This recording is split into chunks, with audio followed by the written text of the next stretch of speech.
কয়েকদিন আগে হোয়াটসঅ্যাপে একজন অডিয়েন্স মেসেজ দিয়েছিলেন, ভাই আপনার মায়ের হাতের টমেটোর টকের রেসিপিটা একদিন দেখাবেন। মেসেজটা পড়েই মনটা কেমন নড়ে উঠলো, কারণ এই টকটা শুধু একটা রেসিপি না, আমার ছোটবেলার একটা পুরো গল্প। আসসালামু আলাইকুম সবাইকে। বাজার থেকে অনেক খুঁজে মাঝারি সাইজের টক টমেটো কিনলাম, সাথে নিলাম একদম দেশি মেঘনা নদীর চাপিলা মাছ। এই মাছ দিয়েই টমেটোর খাটাইটা সবচেয়ে বেশি ভালো লাগে। বাড়িতে আনার পর মা মাছ কাটতে বসলেন, একটা একটা করে ধীরে ধীরে সবগুলো মাছ মা কাটতে লাগলেন। ছোটবেলায় এই টকটা খেতেই চাইতাম না, বলতে গেলে জোর করেই খাইছিলেন মা। কিন্তু যেদিন থেকে এই টকের স্বাদ পুরো মুখে লেগে গেল, তারপর থেকে আর কখনো মাকে কষ্ট করতে হয়নি। মাছ ধোয়ার সময় মা বলতেন, টক রান্নায় মাছ পরিষ্কার না হলে স্বাদ ঠিক মতো আসে না, তরকারিতে একটা আষ্টে গন্ধ থাকে। এরপর আসে সেই ছোট শক্ত টক টমেটো, বাজারের সবচেয়ে টক টমেটো। আমরা গাইয়া ভাষায় যাকে বলি চুক্কা বাগুন। 4 ভাগ করে কাটলে এই খাটাইয়ের প্রাণ তৈরি হয়। ছোট বোন মাকে সাহায্য করতে টমেটো গুলো ভালো করে ধুয়ে এরপর টুকরো টুকরো করে কেটে দিল।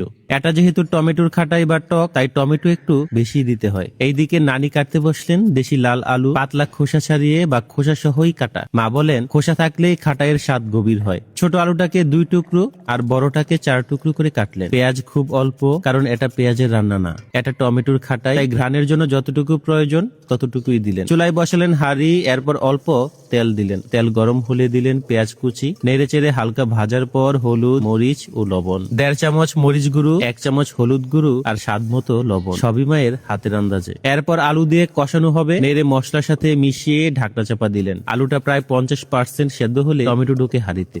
এই সময় থেকেই ঘরে টক গন্ধ ছড়িয়ে পড়ে। বাবা ক্ষেত থেকে আনলেন তরতাজা খাটাই হজের পাতা। অনেকেই খাটাই হজটা চেনে না, দেখতে ধনিয়া পাতার মতো, কেউ কেউ রাঁধুনি ভুলেও চেনে, কিন্তু এই পাতাই এই রেসিপির প্রাণ। বাজারে কিন্তু এই খাটাই হজের গুঁড়াও পাওয়া যায়, আপনারা চাইলে গুঁড়াটাও কিনে নিতে পারবেন। বাবার সাথে কিছু ধনিয়া পাতাও এনেছেন। এরপর টমেটো গলে গেলে মাছ দেওয়া হয়। মাছটা মশলার সাথে মিশিয়ে সময় নিয়ে কষাতে হয়। আপনারা চাইলে মাছটা নুন হলুদে হালকা ভেজেও দিতে পারবেন। এরপর পানি, তারপর আবার ঢাকনা চাপ। চুলার আঁচ হাই, কারণ ভালো করে ফুটাতে হবে।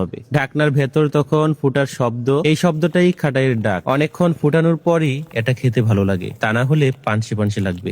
এরপর দেওয়া হলো খাটাই হজ পাতা, কুচি কুচি করে ধুয়ে হাঁড়িতে দিল। সবশেষে ধনিয়া পাতা দিলেই রান্নাটা শেষ। এই টকটা গরমের দুপুরে খেতেও খুব ভালো লাগে। নরসিংদীর এই টমেটোর খাটাইটা আপনারা যদি একবার করে খান, আশা রাখছি আপনারও ফ্যান হয়ে যাবে। আমার বাবার তো এই টমেটোর খাটাইটা খুব পছন্দ, আর আমাদের পরিবারের সবাই কম বেশি এটা পছন্দ করে থাকে। এই ছিল আপনাদের হোয়াটসঅ্যাপ রিকোয়েস্টে আমাদের নরসিংদীর চুক্কা বাগুনের খাটাই। আচ্ছা, আপনারা কে কে চুক্কা বাগুনের খাটাই খেয়েছেন অবশ্যই কিন্তু কমেন্টে জানাবেন। আমার আজকের রেসিপিটি কেমন লাগলো সেটা জানাতেও ভুল করবেন। ভালো লাগলে শেয়ার করে দিবেন, আর যারা এখনো আমাকে ফলো করেননি প্লিজ ফলো করে দিবেন কেপিস কুকিং ব্লগ। সবাই ভালো থাকবেন, সুস্থ থাকবেন। আল্লাহ হাফেজ।